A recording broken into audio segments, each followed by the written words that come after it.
No, we need to go. Nobody. Right side. Two on the right side. Two on the right. That's it. On the left. One on the left.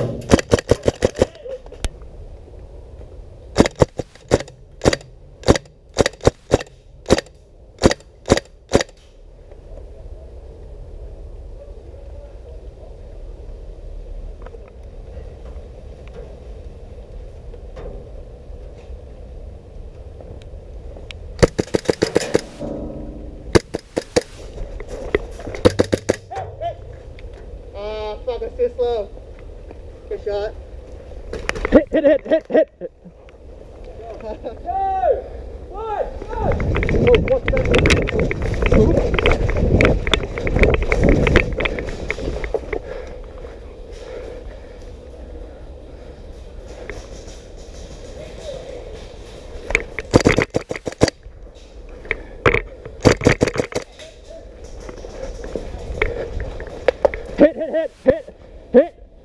Hit.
Fuck, man.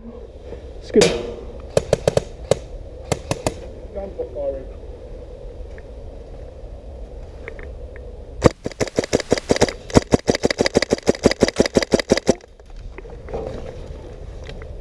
Loading.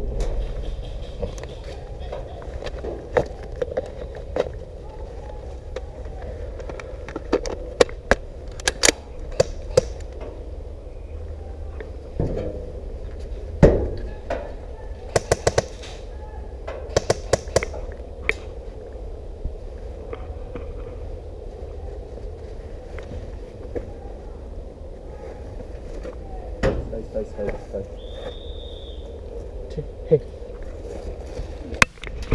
Hit. Didn't you see that? Then you should be in the front lines.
They're over there. They're all over there. 全部喺嗰度。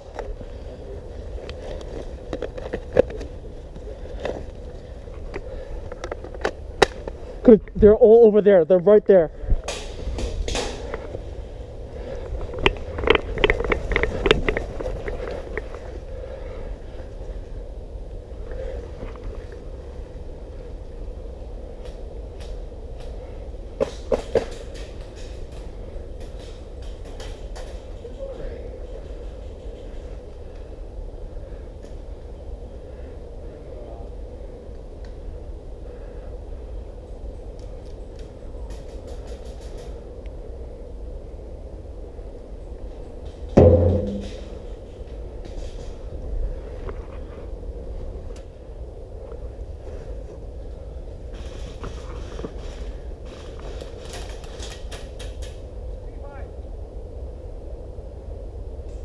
Yep.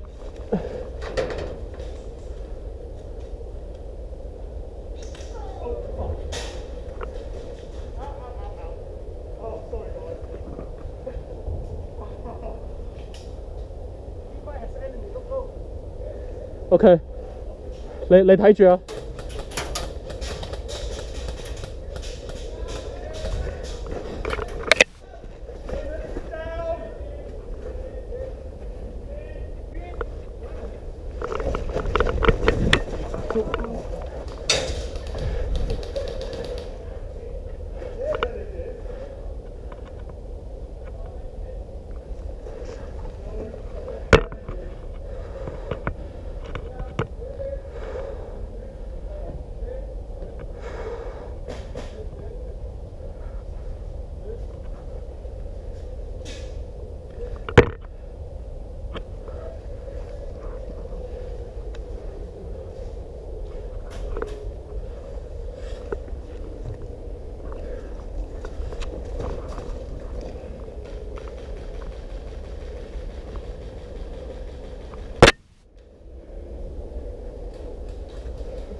my gameplay footage of my brand new GHK AUG that I just recently picked up. It's a really cool rifle. Like when you fire this, it gives off a lot of noise. The recoil is not bad. I wouldn't exactly say there's a lot of recoil, and the gun doesn't cycle super fast, but it's not bad. Like for a bullpup, it's like gasback bullpups are just a lot of fun. Like the WEP90, for example, it's a lot of fun, but the WEP90 is not very reliable. It's very finicky sometimes, and I've never owned a Faceless Tavor, and I'll never know how that feels like. Even though I know I want one, I just, those are limited edition items. And that's the reason why I ended up getting one of these things. I really want a gasback bullpup. It's just, I don't know, I think these things are just super cool. Like when you fire these things with the bolt moving right next to your face, it feels pretty damn nice, to tell the truth. Right off the bat, I'm gonna be 100% honest with you guys. I'm not super impressed by the recoil or the cycling or the speed of the bolt or the cycling rate, but it is a lot of fun. The gun is relatively reliable. As you guys saw, I did do a couple of mag dumps in front of you. You guys probably saw all of that. It worked perfectly fine. It's just that if you want me to compare this to like a GHK M4 or to like any of my other gasbacks, I would say that the recoil is slightly softer, sort of, and the speed is definitely not as fast. But it's not bad. Like, that being said, it's not bad. It is a gasback bullpup. Like, it's the third gasback bullpup in existence, if I recall correctly. So this is actually not bad. Pretty well done by GHK, to tell the truth. And I want to talk a couple of quick points before some of you guys start asking me questions. So when it comes to GHK gas guns, when it comes to their magazines, you cannot overcharge them with too much gas. And they actually warn you not to do it in the instruction manual.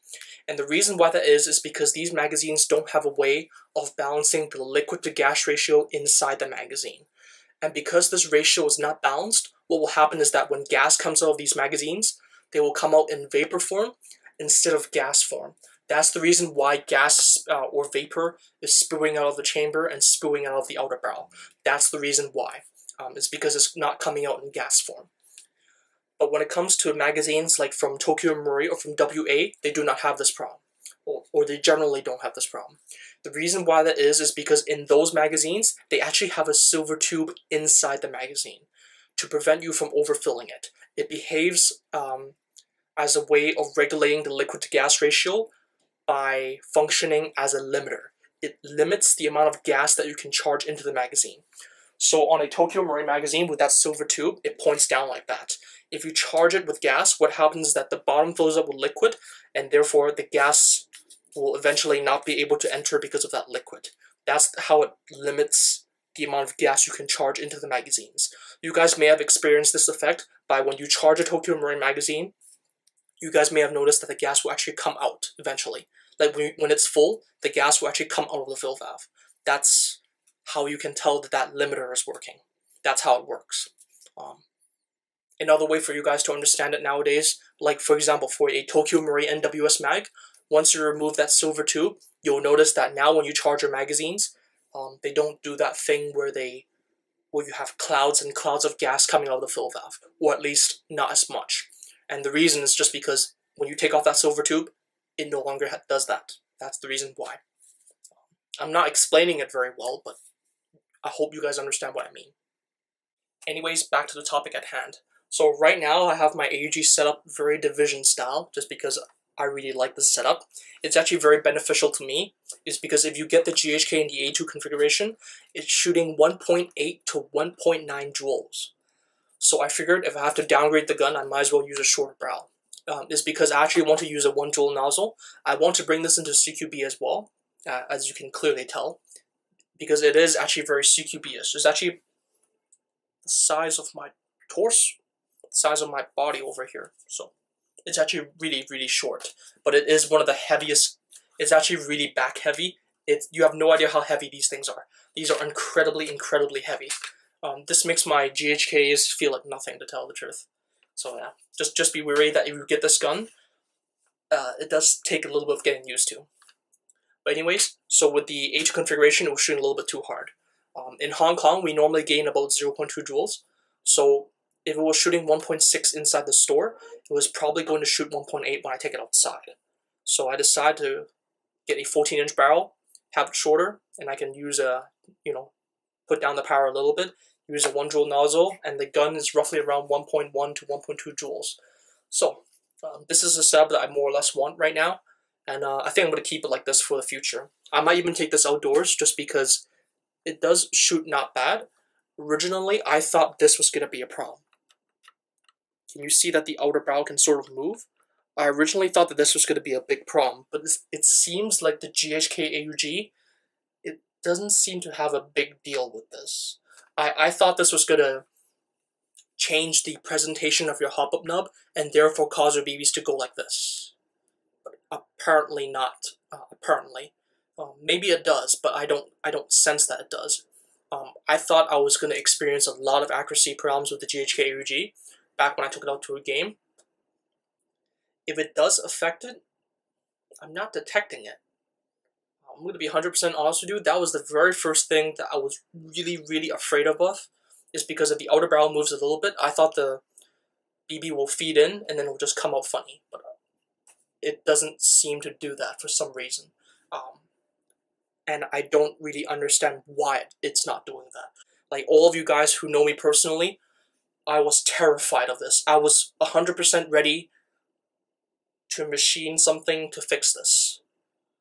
But I don't think I will. I'm just gonna keep using this until it gives out on me. I don't think it will, because so far it hasn't given me any reason to think that it will fail.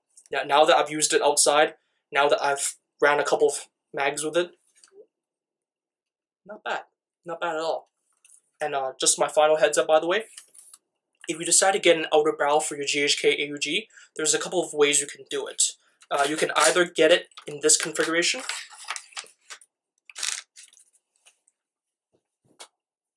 Simoon and GHK actually sells a whole entire kit like this for you for around $80 US, I believe. It comes with a hop-up chamber, the appropriate inner barrel, your outer barrel, your gas block, your grip. I think they also give you a flash hider, as well as this copper piece over here that helps you index it into the receiver. That all is $80 US.